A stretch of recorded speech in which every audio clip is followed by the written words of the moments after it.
Hello, beautiful and handsome world changers. Welcome back to the Nomad CEO Podcast. I'm Kenz, your host, and today I have the exquisite honor to have an incredible man. This guy has been a huge influence in my life. He is one of the most impactful people in the area that we live in here in Idaho, let alone impact that spans different parts of the world. So it's going to be an incredible conversation about leadership with none other than Bill Stoval, who owns a company called Excellence Executive Coaching. You got And it. what's so incredible about Bill is he has such a vast background as well that I want to share with you. And then take notes, get notes ready because you're going to learn a ton from this conversation. He has so much wisdom to add and experience, and I'm just so happy to have him. So, Bill has over 25 years as an experience as in leadership, management, and coaching. He brings a wealth of knowledge and expertise from diverse industries, so including manufacturing to operations and maintenance. And he is a former U.S. Army aviation officer, so cool, and a commercial helicopter pilot with instrument rating. Y'all, thank you for your service, Bill. You were so cool. And he holds a range of certifications, including certified personal and executive coach from the CAP Institute. He's a certified coach, trainer, and speaker with the Maxwell Leadership Team. Big deal. He's also certified in Maxwell Disc Consulting. He's a facilitator for the 6 types of working genius, the Miller-Hyman Certified Professional Certification, and Lean Six Sigma Green Belt. I mean, the list goes on. This man has so much value to add, and he is just so committed to empowering individuals and teams to achieve success, whether it's in the corporate sector, in ministry, or in a personal development setting. So he provides the guidance and support that's necessary for you to reach your highest potential. So, Bill, welcome to the show. Happy to have you. Thank you, Ken's. Kind of sheepishly, like you read up all that. I'm like, oh my goodness. So I'm humbled. So thank you for that. I appreciate it. Oh my gosh, yeah. And we could go on, quite frankly, but that's just some of the cream of the crop of what you've done. So I have so many questions for you around leadership and around what you've learned in your certifications, your experience in the military. And so before diving into all that, could you share a little bit of your background of where you grew up, where you're from, and how you first joined the military? And let's go to that point. Yeah. So originally from this little town called Port Angeles, Washington, really small town on the border of Canada, right across from Victoria, BC. Going back there at times as an adult, I was like, man, this is a beautiful place I lived in. Took it for granted as a kid. But I spent a lot of time kind of moving around though. It's kind of that's where my hometown, I guess, would be. But I lived in Alaska and Nevada, growing up kind of in different states. When I graduated from high school, didn't know what to do. So I just joined the military. I figured to give me some time to think about what I wanted to do in life. I had a passion for aviation, so started off as an Apache mechanic. Did that for a year, and then while I was in Korea, I was accepted to West Point because I wanted to be a pilot. And I told my commander that I wanted to fly these things. I didn't want to work on them. And he said, "Well, you got to be an officer." And so I was shocked when West Point called and said that I was accepted to the prep school first, and then went to the academy the year after that. After graduating from West Point, went into the aviation branch. I thought I was going to go back and fly the Apache helicopter, which I worked on, but ended up flying the Kiowa Warrior, which a lot of people haven't heard of, but it's a small reconnaissance helicopter with a ball on top. That's really the people are like, oh, that's that aircraft. But did that for 10 years. While I was at the academy, my wife, I met her. She didn't go to the academy, but went to a school in Massachusetts. And so we dated for 3 years and then got married after graduation. We will celebrate 26 years next month. So it's a huge accomplishment, and it's an amazing story. That's another story though.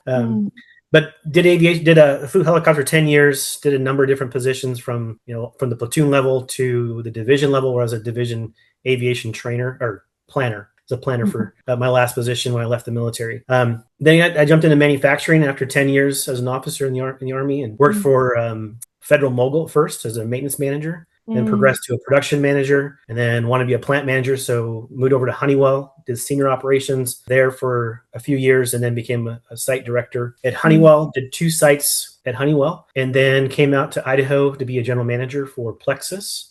So in that 15-year span of manufacturing, all those different positions, it was interesting how, if you look at my time in the military and you look at manufacturing, is there a correlation? Leadership. Right? Everybody, John says that leadership is all about influence, nothing less and nothing more.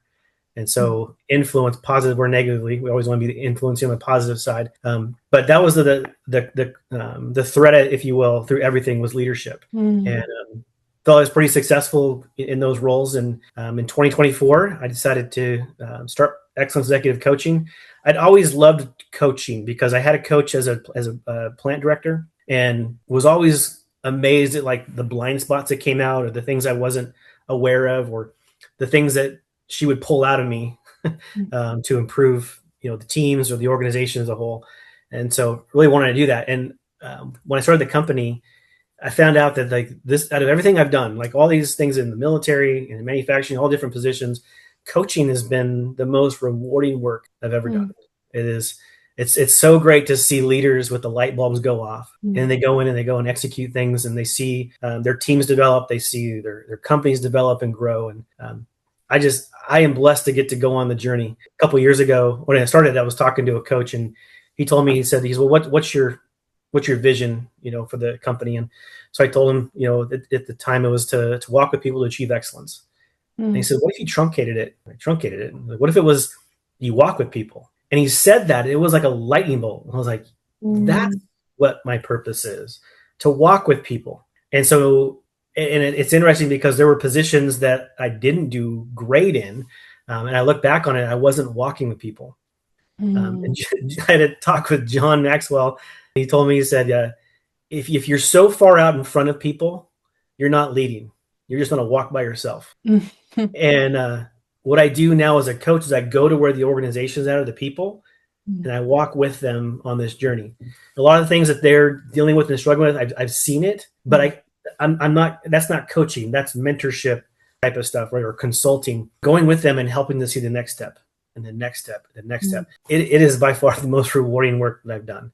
But going back to the walk with people, last year I was asked to be a pastor for our church. And I was like, okay, so I guess God's calling me to walk with, the congregation and other people. And this last year, being a pastor and an executive coach, I had no idea how good things could be professionally by walking with people, and just absolutely love it. So that's kind of in a nutshell the things that I've done high level. Wow. So good. I love all of it. Wow. That is incredible. I love that. Just walk with people. It's such a simple yet powerful perspective and act to do. And so I'm really curious to go back and seeing the streamline of leadership and everything that you're doing. When did you first realize I am a leader? Good question. You would think that like in the military, it have came out then. And I look back on it and there were leadership aspects, but I think it wasn't until I actually stood in front of my first platoon. So all the things I did as an enlisted soldier, even things I did in high school, I can look back on and say there was leadership principles and stuff that was maturing. But when I stood in front of my first platoon, we were at Fort Drum, New York, and we were, I was leading an air mission brief for a training exercise. And I saw people leaning in, and I was like, oh, so is this what it means to lead? And it was about the influence. It's not about, hey, I'm in charge and just do what I tell you to do. No, it was influence, about people wanting to know, okay, I'm understanding his intent and the things we're going to go and accomplish.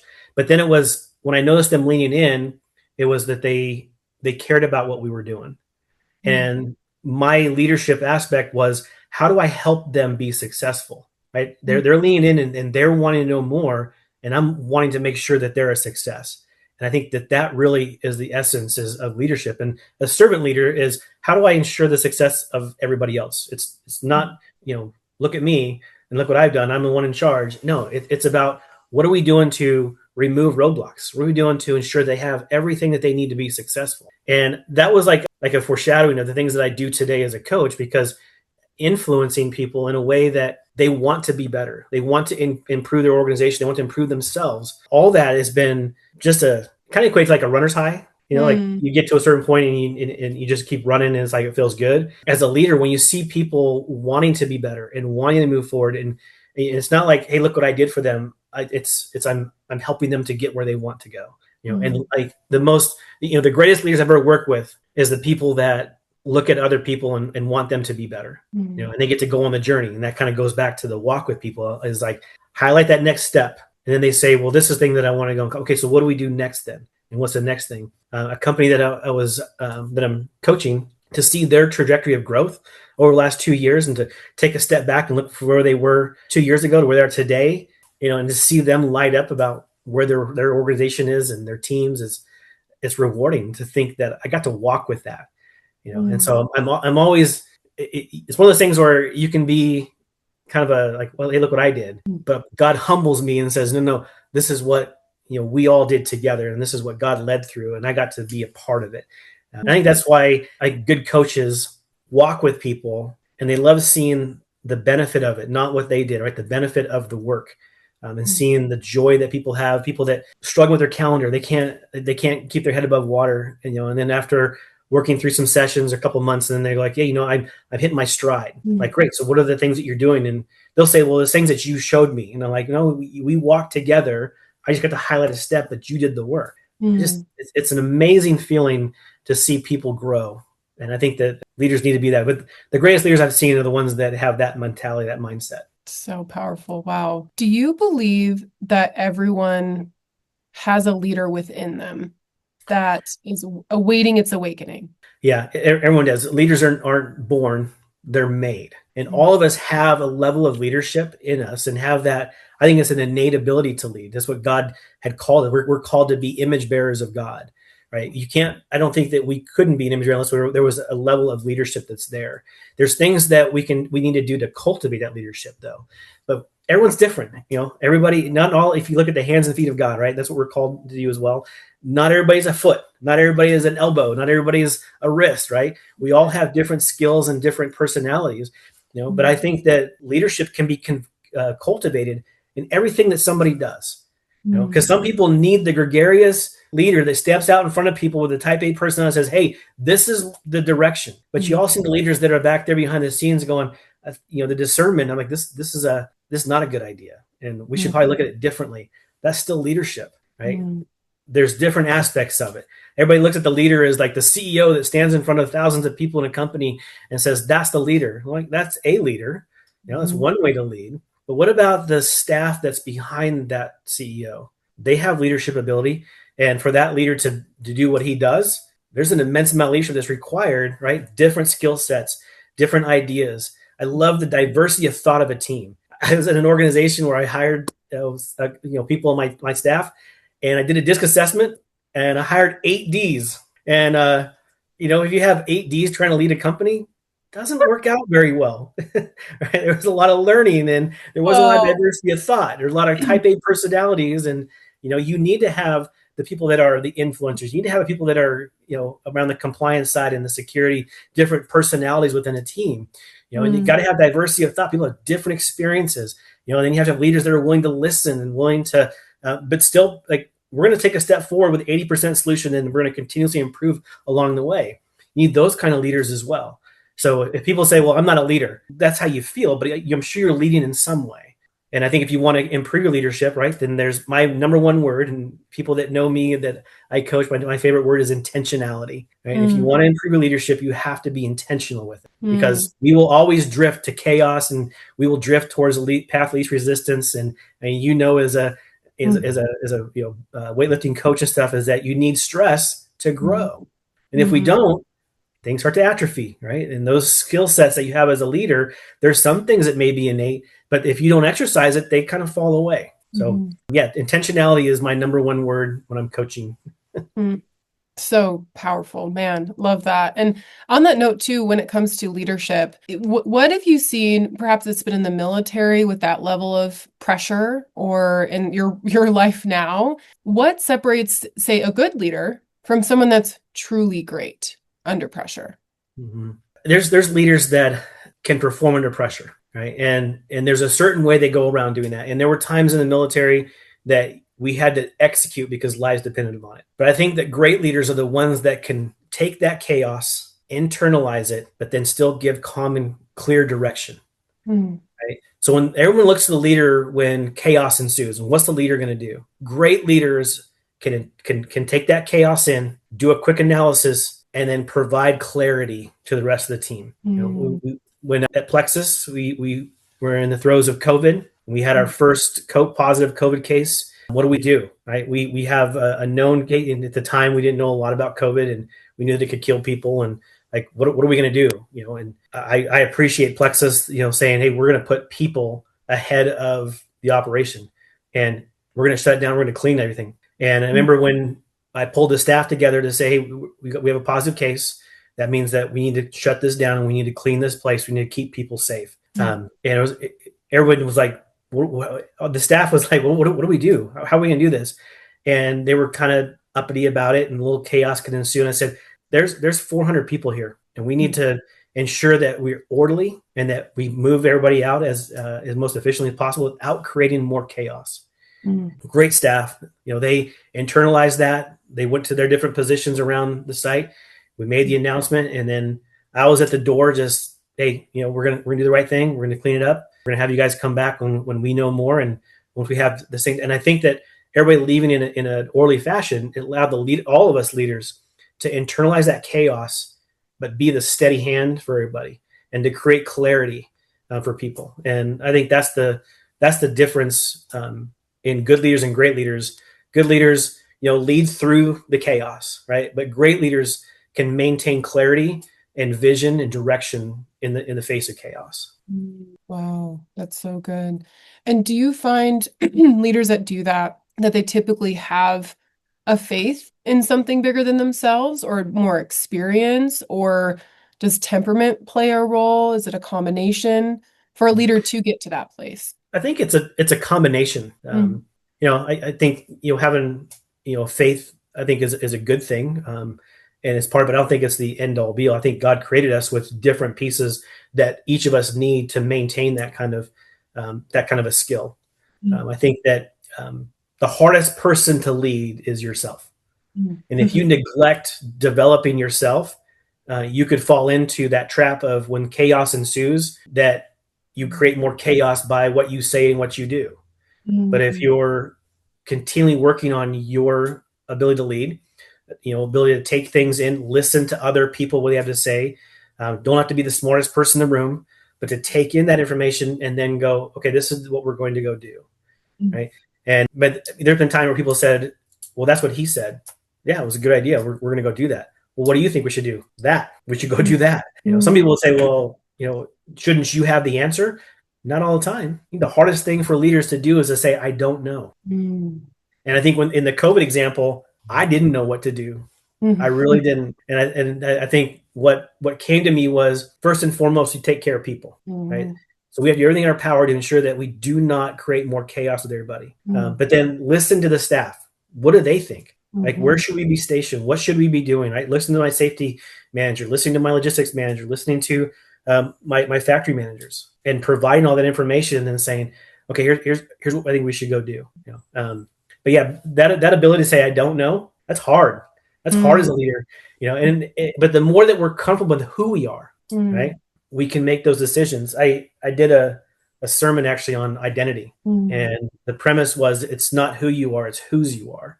So I guess to your question, yes, having a faith, I think, is a good base for that. And there's other things to add to it. Me personally, I know whose I am, and because of that, I know that I can have that inner peace and allow the Holy Spirit to dwell inside me and to give me direction.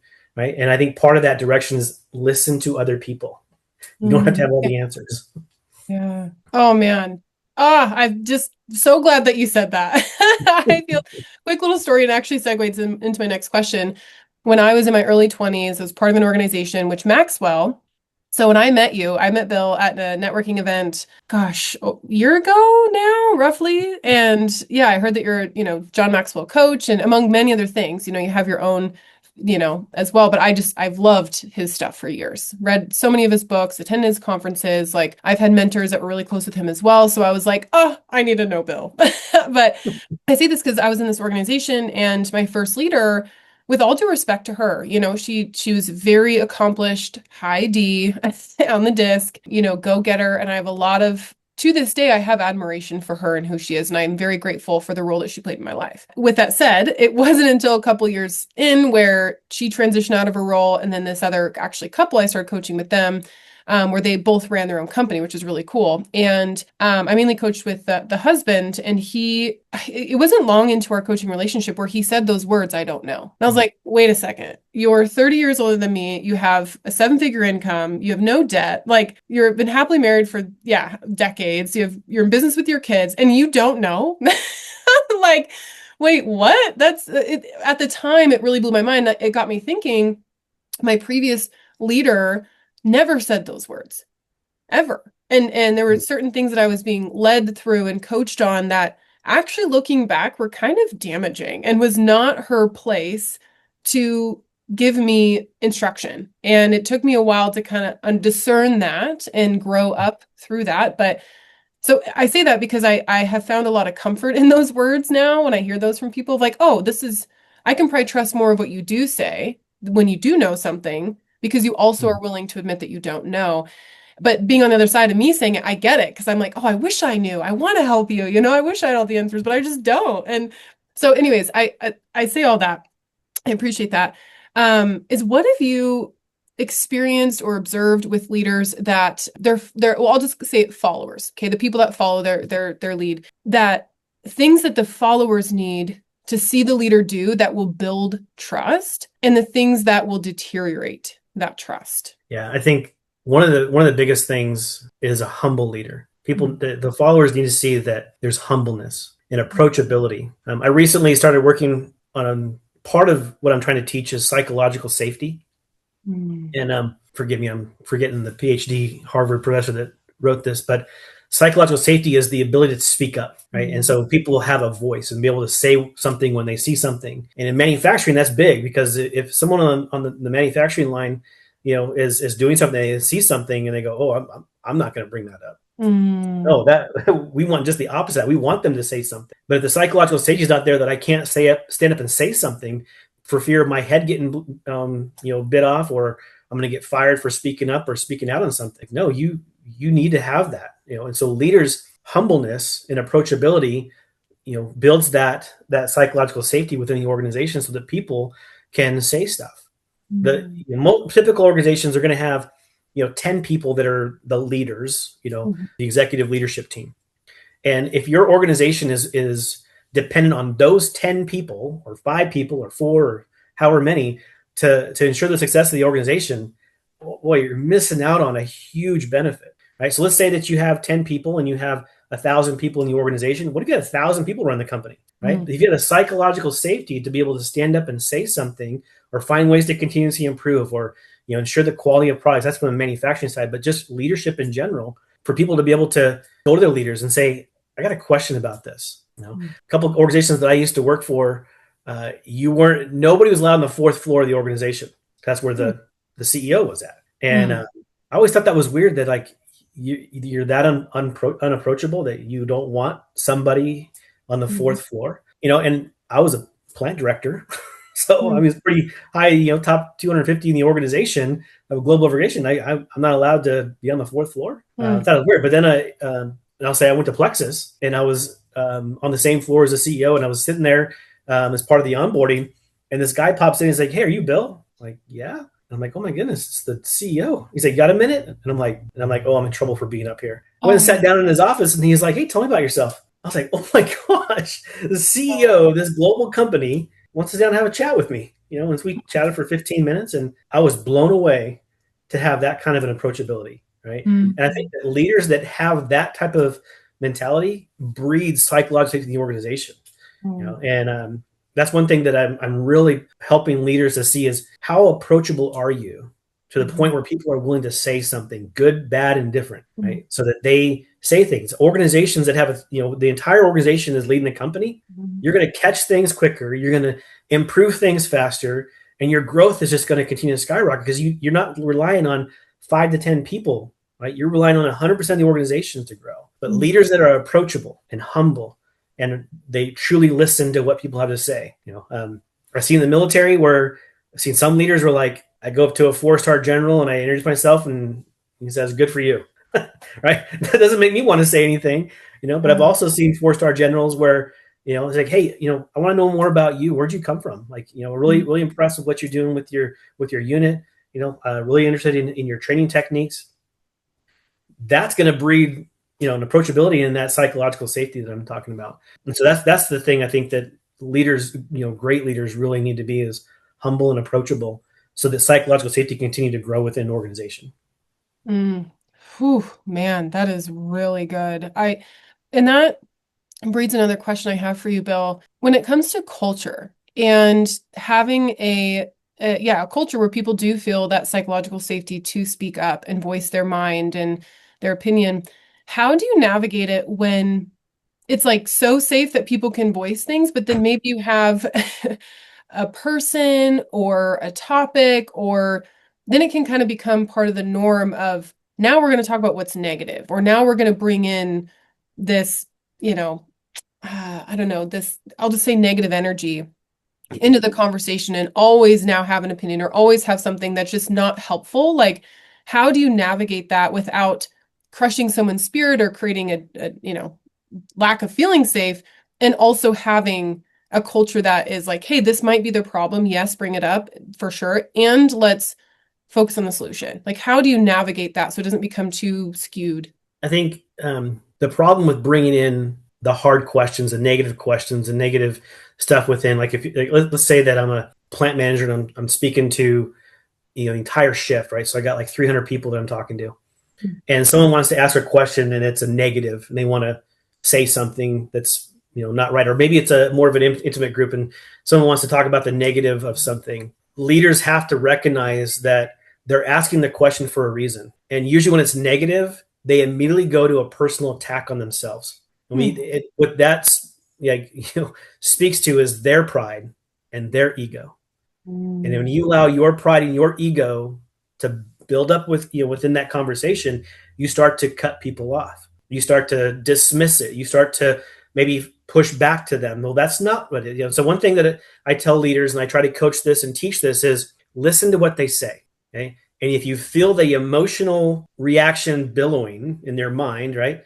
And we've learned that an emotional reaction is a chemical reaction in your brain, right? You want to lash out and say something, defend it. But if we pause and we allow the emotional response to dissipate and we listen to what they're saying, now we can rationally understand where they're coming from. But if you allow pride and ego to build and you start to react from pride and ego, you're going to push people away. You're going to be the type of leader that becomes unapproachable, the one that doesn't want to hear the hard things or be questioned. And leaders have to be okay with not allowing pride and ego to step in. And I recently heard this this year. Ego is an acronym for edging God out. And so I always if someone is questioning me or questioning the decision or bringing up something negative that happened, where is my uncomfortableness coming from? Is it me edging God out, my ego, and it's about me? Is it my pride and they're wrong? Or do I but I think that leaders need to listen to what they have to say. And then the curiosity, as a coach, we always come from a place of curiosity. What leads you to believe that? Why would you respond in that way? Being curious about people, not providing the direction, but be curious about why is somebody bringing the negative into the conversation. A lot of times they're bringing it up because they're threatened, and we have to recognize that. And as a leader, take in that chaos, figure out what's the best way to provide clarity and direction. And sometimes the leader just needs to say, "I hear you. And let me look into that." Right. And there's times where, it's not a lie. Looking into it, maybe I know what the answer is. I don't want to say it, but I need to look into it. And I think leaders need to look deeper into, well, why do they feel that way? Why would they think that? Right? There's been times I'm no professional at it. There's been times I've been questioned and I've lashed out. I actually had somebody, I had this meeting with a group of people that I was their leader, and they're asking some pretty hard questions.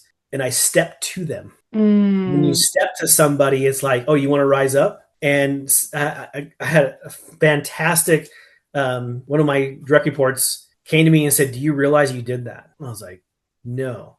And it's because as soon as I stepped forward, they clammed up and not said anything. But what it told everybody else was, don't ask a hard question because he's going to step to you. And I was like, that's not me. That's not what I wanted. Right. So it's always good to have people that are willing to say that. And the only way that someone's going to say that is if they have psychological safety and be able to come to you and say, hey, and that's what we do as leaders. And how do we live our lives? How do we become approachable and humble so that people do say things? And then when they see something, hey, did you realize that happened? Because and the person that was asking that hard question, and I stepped to them. And then one of my direct reports told me about it. I went back to that person and I apologized. Mm. It was hard to do, Mm. right? Because I Yeah. didn't notice it. I didn't see it. And then I said, hey, I went back to him and I said, if that's the way it came across, I go, that was not my intent. I didn't mean to roll up on you, if you will, or to shut you down. And I think that leaders that are okay with that, I won't say you're always okay with it, but it does show that you are teachable. Right? I think great leaders are always learning. Right? We don't have all the answers, and we need to continually have our minds open, ears open to what's happening around us, what's happening in other areas. Don't rely on past experiences. Look at diversity of thought from other people, especially today. The world today and the things that we are able to experience. I mean, we just looked at Artemis, taking pictures of the moon from the other side. No one's ever seen that, right? And so we're experiencing things today that we've never experienced before. AI, how does this bot provide this kind of level of detail that we go, that's interesting, right? It's a machine. So, yeah. Wow. Bill, I have to say too, in asking that question, I was thinking of it. It's not super recent, but a dynamic that I'd had of like, I would like to think that the groups that I've led feel really safe to share things. And though at times I'm sure it hasn't been the case, but with it said though, as it's gotten to the place where sometimes it's like the culture, I'm like, ooh, it's just a little too complainy, it's a little too victim mindset that I don't want in the culture. I want us to feel safe. But I was asking that of like, oh, how could I correct them? Right. And you saying, well, first, essentially what you're saying is look in the mirror. What's your ego? What's your pride? And I was like, oh no, it's so me. It's so me that it's my own ego of how, and I won't get into the dynamics of it, but just I needed to hear that. So thank you. Because I would not have thought that way, unfortunately, in that situation. So it's a good lesson. Man, I have so many more questions for you. A couple more here. Around, you mentioned this before we started recording, and it's one of my favorite topics that I would, with you talking about walking with people, it's like my prayer for my life is that I can walk with people and inspire them to walk with other people as well. And you'd mentioned, leaders, building leaders, building leaders. And I would just love, love, love to hear any advice for leaders listening on how they can, number one, have that lens on the people they're leading, that they're also building leaders. And two, any practices of what that can look like to practically make that happen. Yeah. So level 5 leadership is developing more leaders, right? Leaders developing leaders. And one thing that I think over the last year what's really come apparent to me is, and I ask this question to people, do you love them? And I think when you ask someone, like let's say that someone's trying to develop a way to improve their employee in performance wise, and you ask them, okay, do you love them? They're like, what do you mean do I love them? I'm like, do you care about their well-being?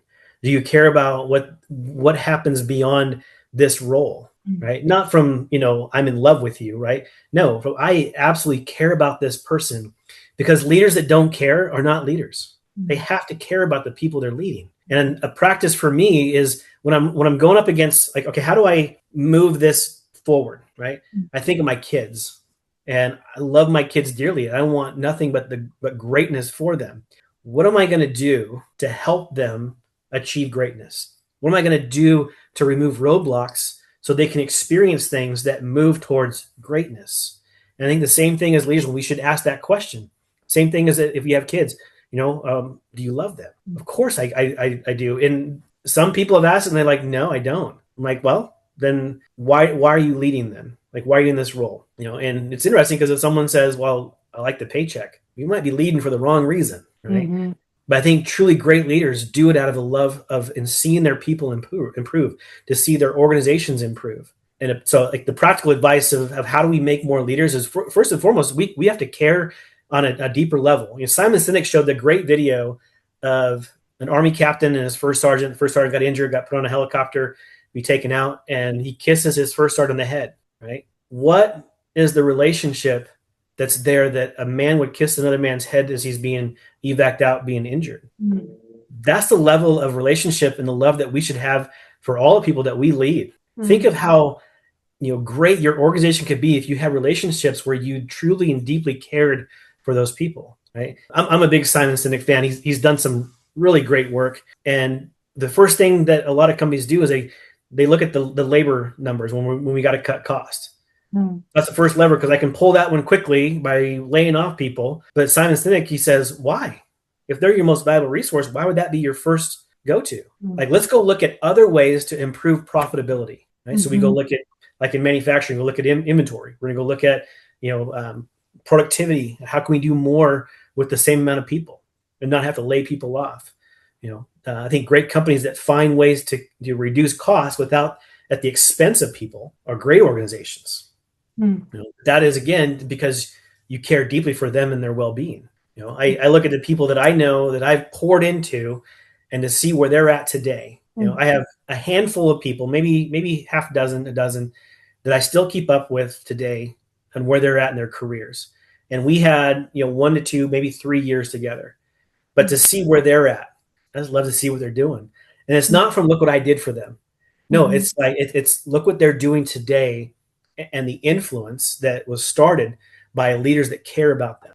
To see a leader that at one point was working the factory floor, and today is a vice president of a division on the East Coast, right? That is just awesome, right? And it's all because I cared about them, right? So I think about, like, we poured into that leader and helped him remove roadblocks, give him experiences to grow, and to think of the exponential growth in leadership, people, other leaders, through that person, right? So multiply that by just my 6 to 10 people, right? But all their leaders exponentially growing, men, you can change the world, right? By caring about somebody.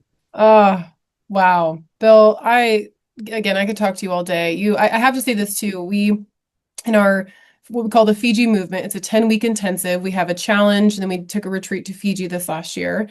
Bill was one of our speakers. And, we focus on mind-body leadership transformation. And every time I speak with you, I am around you, I hear your wisdom. It's just, you are so anointed for this. Like, you are in your lane. Like you are, like, it's really cool because your passion comes through, and your willingness to share from your experience and your love for people. Like, I felt nothing but that from the day I met you. And I'm so curious because again, so many things, like some of your certifications with DISC and the 6 Types of Working Genius, which is going to be recorded in our community. So exclusive for people on that app, which is totally free, that people can join here soon. But they need to get it there. So many of the things that you can add value in. But could you share what it looks like if someone wants to work with you? How if they're an executive themselves and they want a coach, what does that look like? Yeah. So, I mean, the coaching industry is quite large, and trying to make a name for yourself. I'm not trying to do that, but I want to work with people that, first and foremost, they know they need to change. One of my clients that I met with, what drew me to want to work with him is he said, I know I'm the lid on my organization, and I want to improve my leadership ability. Right. And I think that someone that has that mindset, that's who I want to work with. But for me in my company and what we do, we're all about walking with you, going to where you're at, and then highlighting, the next step to do the next step. I absolutely love that portion of it. But we also want to make sure that there's a fit, right? So the way that I coach is very different than other coaches. And it's just because I'm different than other people, and they're different. I have 3 very good friends that are coaches, and we say we don't compete, we collaborate. But you put the 3 of us in a room, and completely different thoughts on leadership at times, and growth of companies. And I got one guy that's he's a Grant Cardone, right? 10X. It's all about, how do we 10X as quickly as possible? And we have, another one where, it's all about the culture of the organization, right? And then, me, as I'm looking at how am I developing the leaders, right, that take into that culture, that take into how do we grow an organization, so we're taking all those pieces, but very different. But there's got to be a fit. And so that's why when I talk to someone that wants to work with me, is we got to make sure that there's a good fit, right? That there's a mutual understanding about what is coaching and what they want to do. There was a client I had that wanted me to come in and revamp the organization. I said, well, that's a consultant role. That's not what coaching is. And I said, well, can you just do it for me? And I was like, well, yeah, if you want to hire me as a consultant. And they said, well, our board won't let us hire consultants. I said, but they let you hire a coach? And I was like, well, yeah. And I'm like, well, it's because there's a difference between the two. And we ended up, it wasn't a good fit. He was wanting me to come in and basically be the operations manager. And I wasn't looking for a full-time job at that company. So we looked for fit, and then, everybody asked me, what's your ideal clientele? Anybody that's willing to see that change is needed. It's like, I'm not the silver bullet. I'm not going to come in and, be the end all be all, right? It's that person with a desire for change and moving through whatever the phases, whatever the things need to be done to move them into a different leader, right? And to do something different in the organization. John says all the time that if you do what you've always done, you'll get what you've always got, right? And so coaches should come in and help them realize what is it they want to change, and then what are those next actions, those next steps. And so that's what I do as a coach, is I get to go along the journey. There are pieces that I bring from experience in different, environments and stuff. I am passionate about leadership. I'm passionate about caring for people. I'm passionate about, empowering and equipping 100% of your organization, because really, if you want transformational change, that's what you got to do. That's hard to do. It's hard to equip and empower. We got 1,000 people in your organization. How do you do that? Leaders have to do the hard work. And I grew up in where you had to do the harder right over the easier wrong. And the harder right is doing the hard work and creating a relationship with people and knowing where they're at, caring about them. What is the things that they want to go and do? Because once you start to get on people or work with people, develop people and pull out of them what is it they really want to do, man, you get buy-in, right? Because now they're doing the things they want to do. And kind of a segue into the 6 Types of Working Genius, being a productivity tool, not a personality tool. It shows your working genius is doing the things that you love to do. And you could do, 9 ways a Sunday. And in identifying your working frustration, that I can do it, but if I have to do this long term, I'm going to burn out very quickly. And so find that out about people and ensuring they're doing the right type of work. It's great. So I'm doing that with my church staff right now. My administrative office assistant or office admin, she's tenacity, right? So she's execution work. And if she's sitting in a strategic meeting with me, she's like, why am I here? So I try to either not bring her into those meetings, or I let her know up front, I know that this is not your bag, but hang with me. And I think that, I know that about her, right? So that's a relationship. Leaders need to know their people. And then she has comfort knowing, like, well, at least he knows who I am. And he understands that I'm frustrated right now. Yeah, that's powerful. That is incredible. Thank you. Bill, you are a delight. I have 40 more questions, not 40, but probably 14 more questions I can ask you right now. Well, give me long enough, it'd be 40. Nonetheless, where could people find you to connect with you and maybe booking a time to see if it is a fit for coaching or just get to know you? Yeah. So excellenceexecutivecoaching.com, right? All one word. It's kind of long, I know. But yeah, so I'm on there. I'm also part of the Eagle Chamber here in Idaho.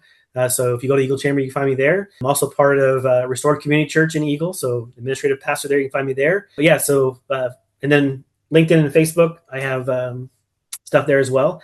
But would love to connect with anybody that wants to talk to me. I could talk leadership all day. It's my working genius, I guess, is, my working genius, let you know, is wonder and enablement, right? So wondering is the questioning, right? The curiosity. And then the enablement is part of the execution work, where I'm removing roadblocks, enabling people to do work.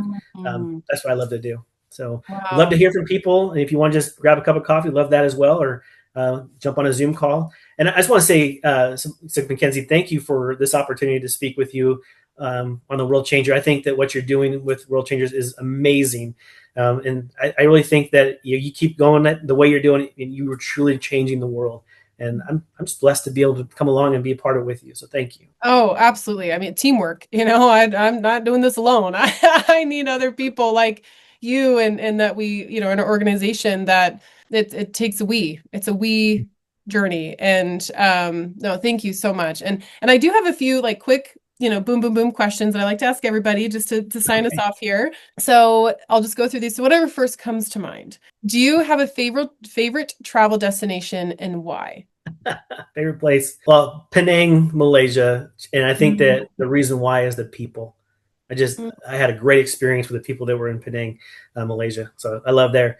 And then my bucket list I haven't gone to yet, I really want to do, is Tuscany. That's where I would love to go. Ooh, yeah, that's good. Okay, I got to go back to Malaysia. I've just been Kuala Lumpur. So that's great. Do you have a favorite book or podcast that you listen to regularly or a book that you come back to again and again? Well, yeah, the John Maxwell plug, and because it's where it all started, was the 21 Irrefutable Laws of Leadership. I go back to that all the time.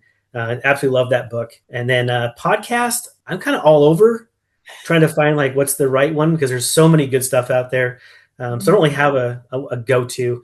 My favorites are Carrie Newhoff and Greg Rochelle is another one that's really impactful, and then of course the John Maxwell Leadership Podcast. Always great stuff on there. So good. I love it. If you could pick one song as the soundtrack of your life, what would that um, be? I'm so curious about your answer. oh my goodness, I don't know.